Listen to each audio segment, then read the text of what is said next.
Estimados amigos, sean ustedes muy bienvenidos al canal de Asesor Muñoz. En esta ocasión he querido traer un material muy interesante de poder analizar y comentar con ustedes a propósito de los últimos sucesos que han marcado la agenda noticiosa en Latinoamérica con la destitución del expresidente del Perú, Pedro Castillo. Pero antes que todo, quiero agradecer a todos aquellos suscriptores que permanentemente han estado apoyando al canal y nunca me había dado el espacio de agradecerles directamente. Y en esta oportunidad me quiero referir a Gina Villagrán, a Magli Campos, a J. Mota, que siempre está aportando al canal. Muchas gracias por esos aportes a través del chat y superchat. Marco Milla, Cristian Ribota, Bast. Por acá tenemos a María Inés, que también ha aportado mucho, Daniel Jeresman, a don Alejandro Baeza, que también ha aportado a este canal, Jorge Medina, Arañita Leo, Brigada Edelweiss, que también ha estado aportando. Muchas gracias por esos aportes. John Steed. Son personas que históricamente han aportado y no me había dado el espacio para poder agradecerles justamente esos aportes. José Rodríguez, que también hizo su aporte en su momento, y así Mariop, Valentina, M. Carmen 78, Claudia Rivas, Miriam Álamos, Rosana Rivera. Muchas gracias a todos y cada uno de ustedes que han hecho sus aportes a través del tiempo. Estoy hablando de personas que incluso hace muchos meses que habían aportado y no había tenido la ocasión de poder agradecerles esos aportes. Y últimamente, el último agradecimiento es principalmente para una persona que hizo el último aporte a través de Flow, que es J. González. Así que agradecerles también por ese aporte a través de la plataforma de Flow. Y por supuesto a cada uno de quienes van aportando con ese granito de arena en el chat y super chat, que nos permite sobre todo poder mejorar las condiciones técnicas, mejorar un poco los equipos, el audio y ese tipo de cosas que son muy importantes para entregar un material que sea de vuestro agrado. Pero bien, ahora pasar al tema de este podcast y que, como bien lo decía, se trata de la corrupción como instrumento funcional y que en sí ha sido funcional en la política desde mucho tiempo, pero principalmente de una izquierda que se ha instalado en la región con mayor efervescencia a partir de la creación del Foro de Sao Paulo en 1990. Eso es como una fecha límite, pese a que la corrupción ha estado siempre presente en la historia del ser humano. Para comenzar el concepto de corrupción, debemos saber que de acuerdo al diccionario de la lengua española, entre otras acepciones corresponde a la acción y efecto de corromper, pero además señala, sobre todo en el campo del derecho, a la práctica en las organizaciones públicas respecto de la utilización de las funciones y los medios para obtener un provecho económico o de otra índole de quienes lo ejecutan. Sin embargo, si nos vamos a lo específico con apellido, es decir, corrupción política, vamos a encontrar que se trata de actos deshonestos o delictivos que cometen funcionarios o autoridades públicas y que abusan de su poder y además influyen a realizar un mal uso intencional de los recursos financieros y humanos a los que tienen acceso, anticipando sus intereses personales o de quienes son sus más cercanos para conseguir una ventaja ilegítimamente de forma secreta y privada.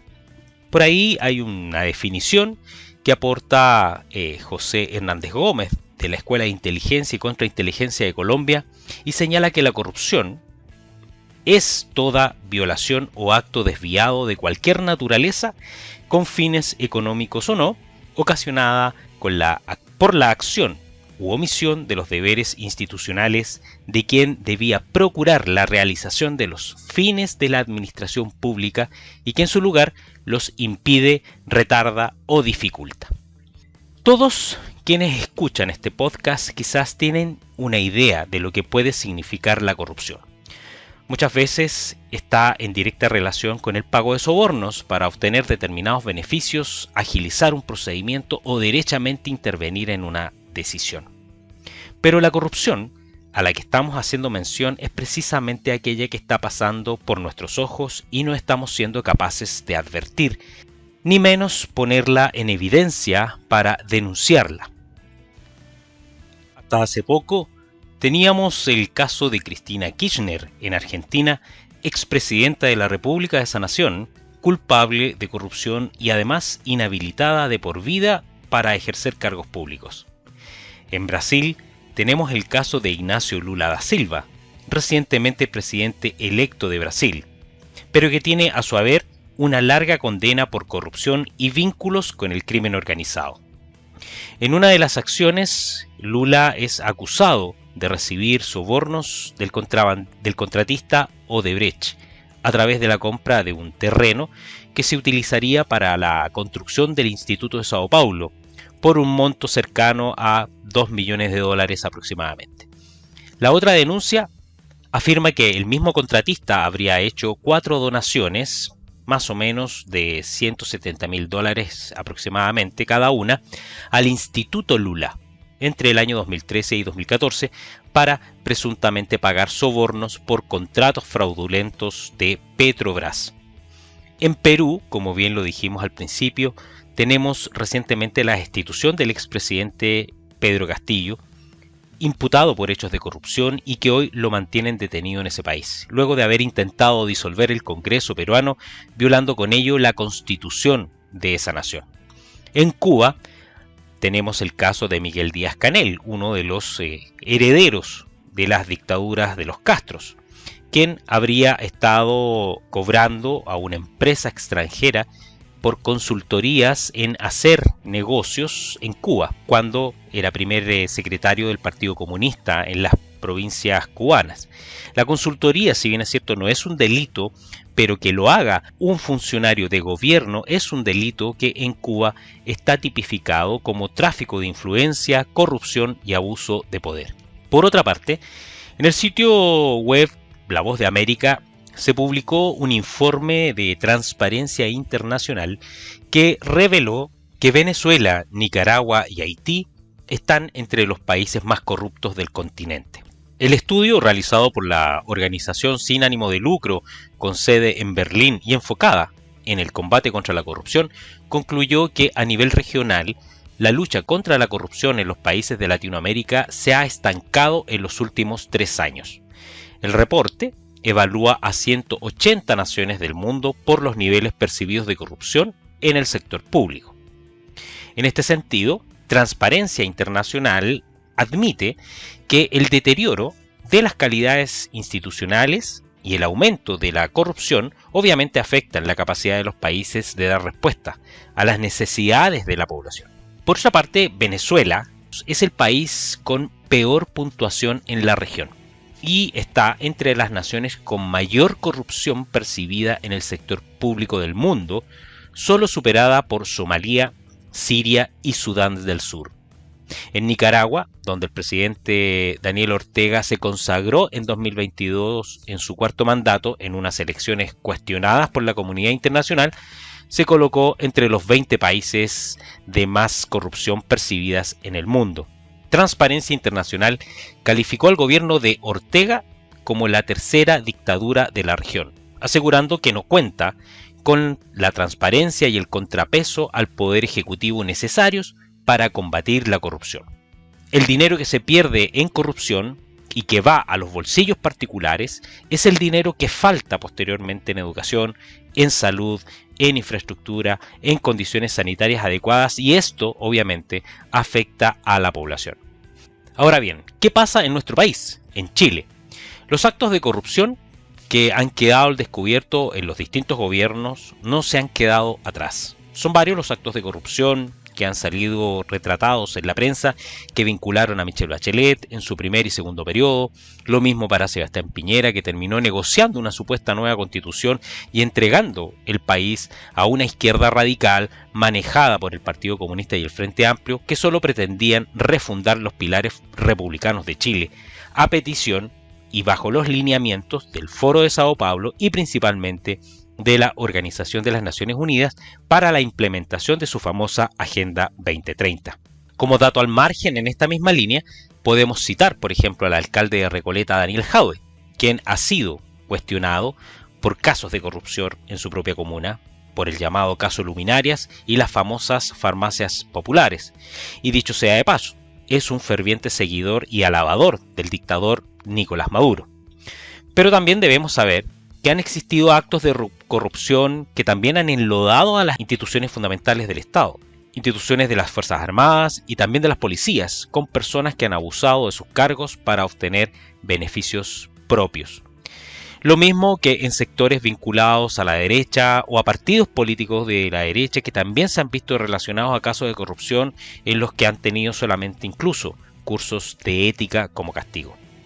Pero lo más desbordante con el tema de la corrupción es aquello que se vincula con actos disfrazados o encubiertos de buenismo para no despertar las sospechas de las verdaderas intenciones que hay detrás de ello. Como todos saben, el 4 de septiembre del 2022, el pueblo de Chile rechazó con un abrumador 62% el texto constitucional que se había propuesto y que terminó siendo una verdadera aberración jurídica que atentaba contra la soberanía y las libertades del pueblo de Chile. Hasta ahí todo marchaba bien si se respetaba el artículo 142 de la misma Constitución, previamente modificado para impulsar a la famosa Convención Constitucional y darle vida a ese proceso constituyente, y que en su inciso final es claro en señalar que si la cuestión planteada fuese rechazada, seguirá vigente la actual Constitución. Sin embargo, inmediatamente desde el día 5 de septiembre en adelante, comenzó una verdadera cocina política entre miembros de la izquierda radical y coaliciones de gobierno con personajes de partidos políticos de una pseudo derecha que se arrogó el triunfo de rechazar el texto constitucional y se tomaron las atribuciones de negociar un nuevo proceso constituyente. Hoy podemos ver que la intención de este nuevo proceso constituyente busca imponer de igual forma una nueva constitución redactada esta vez por supuestos expertos y algunos otros elegidos popularmente, y como ustedes saben es ahí donde está hoy en día entrampada la discusión. Bueno, pero todo lo que hemos descrito corresponde a actos de corrupción, porque de acuerdo con la definición inicial que expusimos en el presente podcast, dijimos que los actos de corrupción corresponden a toda violación o actos desviados de cualquier naturaleza con fines económicos o no, ocasionada por la acción o por la omisión de los deberes institucionales. Y en este caso podemos observar que la casta política interesada en obtener a toda costa y a cualquier precio una nueva constitución han caído en una omisión de los deberes institucionales, y uno de los deberes institucionales, sobre todo del actual gobierno, es el respeto irrestricto al mandato constitucional, que dice claramente que al haberse rechazado la propuesta de constitución, seguirá vigente la actual. Pero ¿para qué entrar en más preámbulos? Finalmente, la realidad latinoamericana en países que están siendo consumidos por la corrupción, como Argentina, Bolivia, Perú, Colombia, Venezuela, Cuba, Nicaragua y también Chile, son países que están siendo liderados por las izquierdas latinoamericanas, por los partidos comunistas de cada cual, y que son, a su vez, dirigidos por el Foro de Sao Paulo y la Organización de las Naciones Unidas. Por lo tanto, esperar acciones o medidas que vayan en contra de la corrupción en los distintos países resulta ser contraproducente para los fines políticos que persiguen estos enjambres de poder, ya que la corrupción es el instrumento funcional de sus fines y objetivos, es decir, es parte de su esencia, y por lo tanto, impedir los actos de corrupción sería literalmente dispararse en los pies o cortarse las manos. En Chile solo nos queda saber que estamos teniendo a vista y paciencia de todos los chilenos actos de corrupción que se normalizan como errores administrativos, equivocaciones o cualquier otro tipo de excusa que encubra las verdaderas pretensiones de los actos deshonestos de quienes están en el poder. La corrupción es como una tinta indeleble. Una vez que mancha las manos, es muy difícil de quitársela. Si les ha gustado este podcast, agradeceré que lo puedan compartir con más personas. No olviden darle like y suscribirse al canal si aún no lo han hecho. Del mismo modo, en la descripción de este video dejaré el link para aquellos que deseen hacer algún aporte a través de la plataforma Flow. Soy Raúl Muñoz, consultor y asesor en seguridad estratégica corporativa y además perito forense. Nos vemos en un próximo video. Hasta pronto.